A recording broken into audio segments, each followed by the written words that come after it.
हर हर महादेव। दोस्तों, हमारे चैनल में आप सभी लोगों का स्वागत है। जब सती जी का स्वयं को योग अग्नि में भस्म कर लेने का समाचार शिव जी के पास पहुंचा, तब शिव जी ने वीरभद्र को भेजा।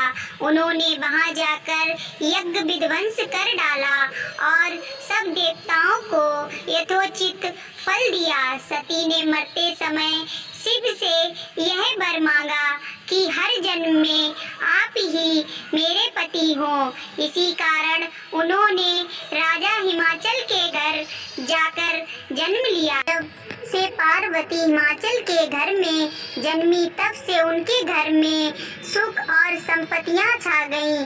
पार्वती जी के आने से पर्वत शोभामय हो गया। जब नारद जी ने ये सब समाचार सुना तो वे हिमाचल पहुँचे। वहाँ पहुँचकर वे राजा हिमाचल से मिले और हंसकर बोले, तुम्हारी कन्या गुणों की खान है। यह स्वभाव से बहुत ही सुंदर, सुशील और शांत है। यह कन्या सुलक्षणों से संपन्न है। यह अपने पति को प्यारी होगी। इसका पति नंगा, योगी, जटाधारी और सांपों को गले में धारण करने वाला होगा। यह बात सुनकर पार्वती के माता पिता चिंतित हो गए। उन्होंने देव ऋषि से इसका उपाय पूछा। तब नारद जी ने बोले, जो दोष मैंने बताए हैं, मेरे अनुमान से वे सभी शिव में हैं।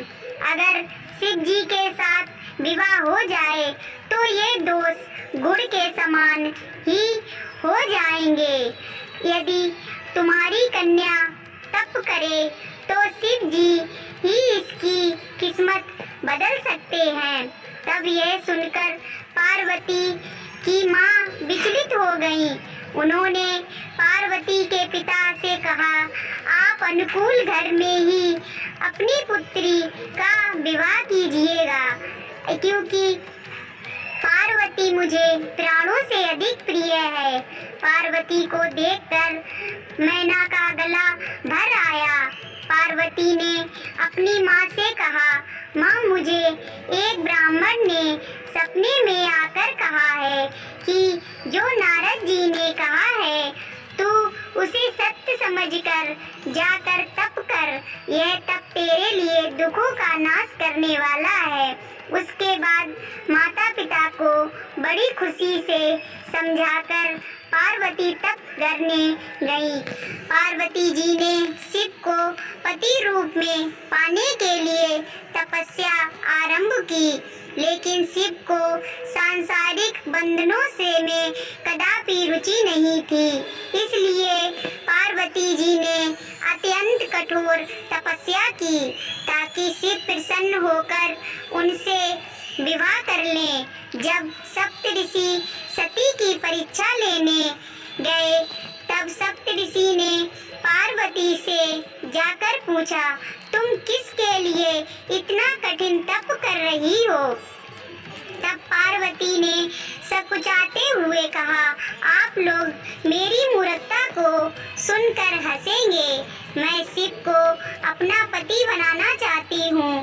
पार्वती की बात सुनकर सभी ऋषि हंसने लगे और बोले कि तुमने उस नारद का उपदेश सुनकर शिव को अपना पति माना है, जो सब कुछ चौपट कर देता है। उनकी बातों पर विश्वास करके तुम ऐसा पति चाहती हो जो स्वभाव से ही उदासीन, गुणहीन, निर्जल, बुरे वेश वाला, बिना घर वाला, नंगा और शरीर पर नागों को धारण करने वाला है।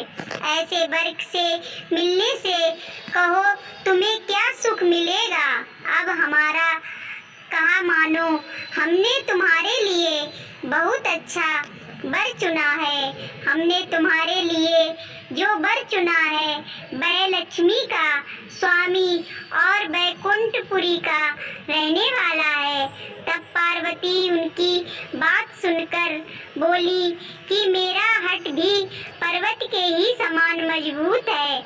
मैं अपना यह के लिए हार चुकी हूँ। मेरी तो करोड़ों जन्मों तक यही जिद रहेगी। पार्वती की यह बात सुनकर सभी ऋषि बोले, आप माया हैं और शिव भगवान हैं। आप दोनों समस्त जगत के माता पिता हैं। यह सुनकर कहकर सप्तऋषि पार्वती को प्रणाम करके वहाँ से चले गए। वर्षों तपस्या करने के बाद एक दिन पार्वती जी के पास एक ब्रह्मचारी आया। वह ब्रह्मचारी तपस्विनी पार्वती का अर्घ स्वीकार करने से पूर्व बोला, तुम्हारे जैसी सुकुमारी क्या तपस्या के योग्य है? मैंने दीर्घ काल तक तप किया है। चाहो तो मेरा आधा या पूरा तप ले लो, किंतु तुम इतनी कठिन तपस्या मत करो। तुम चाहो तो त्रिभुवन के स्वामी भगवान विष्णु भी।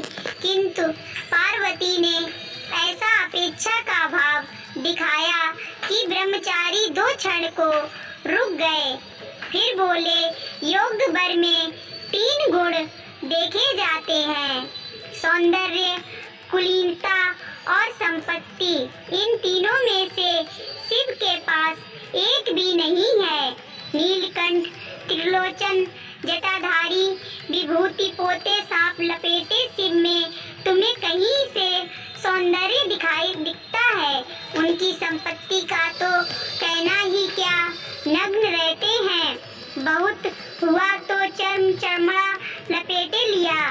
कोई नहीं जानता कि उनकी उत्पत्ति कैसे हुई। ब्रह्मचारी पता नहीं क्या क्या कहता रहा, किंतु अपने आराध्य की निंदा पार्वती को अच्छी नहीं लगी। अंत में वे वहां से जाने को उठ खड़ी हुई। तब शिव उनकी निष्ठा देख ब्रह्मचारी रूप त्याग प्रकट हुए और उनसे विवाह किया। जहाँ दृढ़ लगन, संकल्प और कष्ट सहने का साहस और अटूट आत्मा विश्वास हो, वहाँ लक्ष्य की प्राप्ति अवश्य होती है। दोस्तों, ये कहानी आपको कैसी लगी हमें कमेंट करके ज़रूर बताएं और हमारे चैनल को सब्सक्राइब करें, लाइक करें, शेयर करें। धन्यवाद।